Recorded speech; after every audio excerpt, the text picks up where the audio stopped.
বেরেঙ্গা ঈদগাহ ময়দানে ঈদুল আজহার নামাজ আদায়। বিধায়ক আমিনুল হক লস্করকে সংবর্ধনা। পবিত্র ঈদুল আজহা উপলক্ষে বেরেঙ্গা ঈদগাহ ময়দানে উৎসাহ ও ধর্মীয় ভাবগাম্ভীর্যের মধ্য দিয়ে ঈদের নামাজ আদায় করা হয়। এদিন ঈদের জামাতে ইমামতি করেন মাওলানা ইমদাদুর রহমান লস্কর। নামাজ শেষে বেরেঙ্গা ঈদগাহ কমিটির পক্ষ থেকে নবনির্বাচিত বিধায়ক আমিনুল হক লস্করকে সংবর্ধনা জানানো হয়। ঈদগাহ কমিটির সভাপতি আলহাজ হোসেন আহমেদ লস্কর, সম্পাদক আলাউদ্দিন লস্কর, একে আজাদ মজুমদার সহ অন্যান্য সদস্যরা তার হাতে মানপত্র তুলে দেন। সংবর্ধনা অনুষ্ঠানে বক্তব্য রাখতে গিয়ে বিধায়ক আমিনুল হক লস্কর বলেন, এবছর মুসলিম সমাজকে গরু কোরবানি থেকে বিরত থাকার আহ্বান জানানো হয়েছে। তিনি সকলকে বিকল্প পশু কোরবানি দেওয়ার অনুরোধ জানান। পাশাপাশি তিনি বরাক উপত্যকার সর্বস্তরের মানুষকে পবিত্র ঈদুল আজহার শুভেচ্ছা ও অভিনন্দন জানান।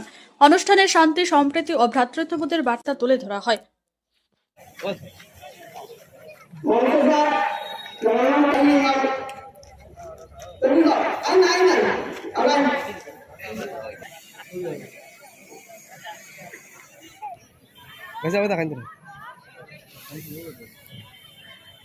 যখন থেকে আমার নমাজ ওয়াজিব হয়েছে তখন থেকে আমি ঈদের নামাজ এখানে পড়ি।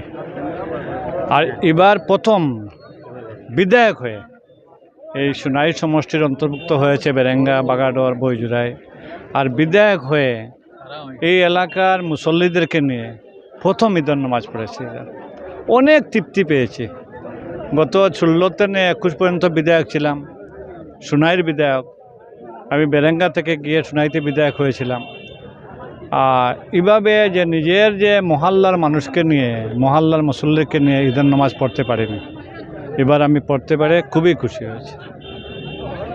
সরকারের যে এসওপি একটা করেছে সেই বিষয়টা কি? এবং সরকারের কোন এসওপি? কুরবানি নিয়ে সরকারে তো গরু কুরবানির উপরে নিষেধাজ্ঞা আনিছে, যাতে গরু কুরবানি না হয়। তে আমরাও যারা ইসলাম ধর্মাবলম্বী মানুষ সবে আমরা সিদ্ধান্ত নিয়েছি যে এইবার আমরা গরু কুরবানি দিব না। যেহেতু সরকারে একটা কাউ প্রোটেকশন বিল এনে এই গরু কুরবানির উপরে নিষেধাজ্ঞা এনেছে, আমরা এই সরকারের এই নিষেধকে সম্মান জানিয়ে এবার পুরো আসামে আমরা কোনো জায়গাতেই আমরা গরু কুরবানি দিচ্ছি না। যে কুরবানি জায়েজ ওই জায়েজ পশুকে আমরা কুরবানি দিচ্ছি।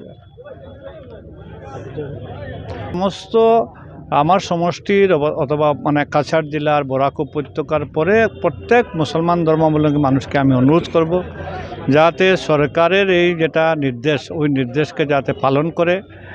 আমরা সবে হিন্দু মুসলমান সবে মিলিয়ে আমরা একটা সমাজ গঠন করি, যে যাহাতে আমরা একে অন্যের কিছু নিয়ে যাহাতে মনে আঘাত না পায়। আজকে গরুকে সনাতনী ধর্মের মানুষ গাই মাতা বলে, যে গাই মাতা বলে ওদেরকে গাইকে সম্মান করে। এই সম্মান যাতে আমরা গরু কুরবানি দিলে যাতে সম্মানে আঘাত হয়, আস্থার প্রতি আঘাত হয়, এই আঘাতটা আমরা করব না।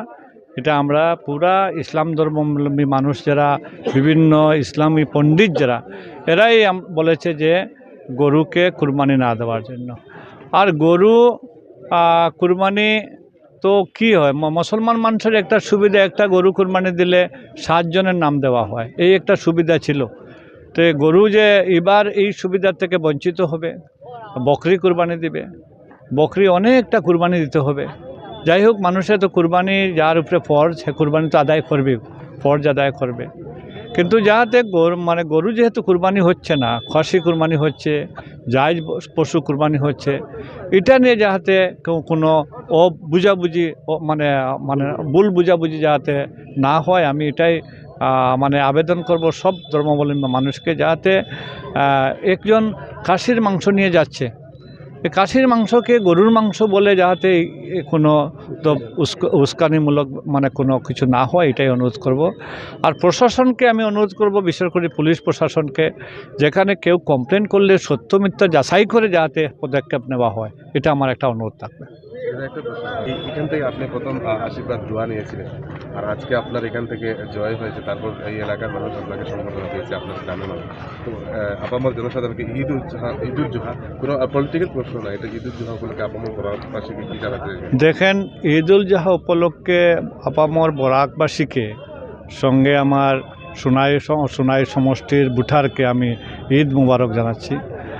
আর কথা হয়েছে যে আমি আমার বাড়ি থেকে, আমার মহল্লা থেকে, আমার ঈদগাহ থেকে আমি আশীর্বাদ নিয়েছি, দোয়া নিয়েছি গত নির্বাচনের আগে। আমার মহল্লার মানুষ উজাড় করে আমাকে আশীর্বাদ দোয়া দিয়েছে। এই অঞ্চল বেরেঙ্গা, বাগাডোর, বইজুরাই বুঠার শতকরা 90% বুট আমাকে দিয়েছে। আমি কোনো বুঠারের বাড়িতে যাইনি, গিয়ে বুট ভিক্ষা করিনি, এরপরেও 90% বুট দিয়েছে নিজের ভাবিয়া। যে বলেছে আমার ছেলে আমাদেরকে কি বলবে বুটের জন্য।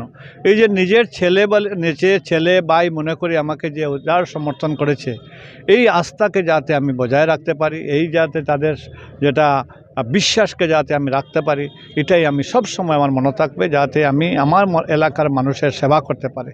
যাতে অনেক চাহিদা আছে, দীর্ঘ 80 বছরের জমাইল চাহিদা আছে। এই অঞ্চলে বিশেষ কাজ হয়নি। এই জমাইল কাজ কতটা যে আমি 5 বছরে শেষ করতে পারবো, চেষ্টা করব জমাইল কাজগুলো সব শেষ করার জন্য। যদিও করতে পারি না, আমার এরিয়ার মানুষ আরেকবার আমাকে সুযোগ দেবে। ধন্যবাদ।